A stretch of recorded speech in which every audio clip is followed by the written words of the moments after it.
Lord, alam kong bibigyan mo ako ng blessing sa araw na ito. Panginoon, salamat sa bagong araw. Salamat sa bagong mga bagay na ibibigay mo sa akin. Salamat sa mga bagong oportunidad na ilalagay mo sa aking araw ngayon. I know this day will be better than yesterday. I declare blessings today. I declare provision. I declare healing today para sa akin at sa aking mahal sa buhay. Alam ko na kapag kayo ang kasama namin, Lord, things will be okay.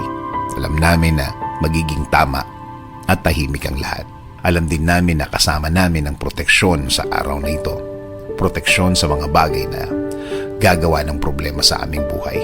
Sa mga taong walang alam gawin, kundi mang istorbo ng kapwa nila at gumawa ng mga kwentong imbento nila.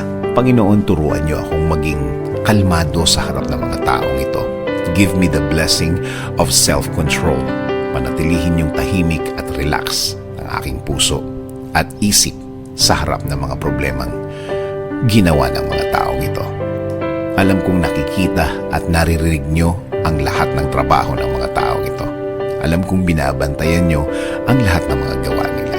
At alam kong igaganti nyo ako sa mga taong ito. At alam kong may timing nyo ang lahat. Sa ngayon, sa araw na ito, ako magko-concentrate.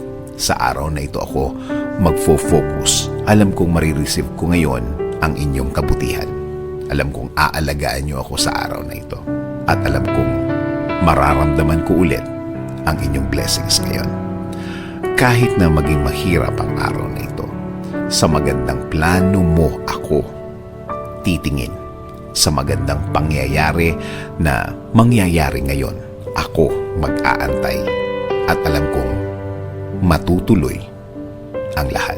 Alam ko, Lord, na kahit na ano ang sitwasyon, kahit na ano ang mangyayari, matutuloy ang plano mo sa akin. Kahit na sino pa ang humarang, kahit sino pa ang kumontra, wala silang magagawa, wala silang pagkontrang maipaplano. Kaya Lord, please continue leading my life. Ikaw na po ang magbigay ng direksyon sa aking buhay.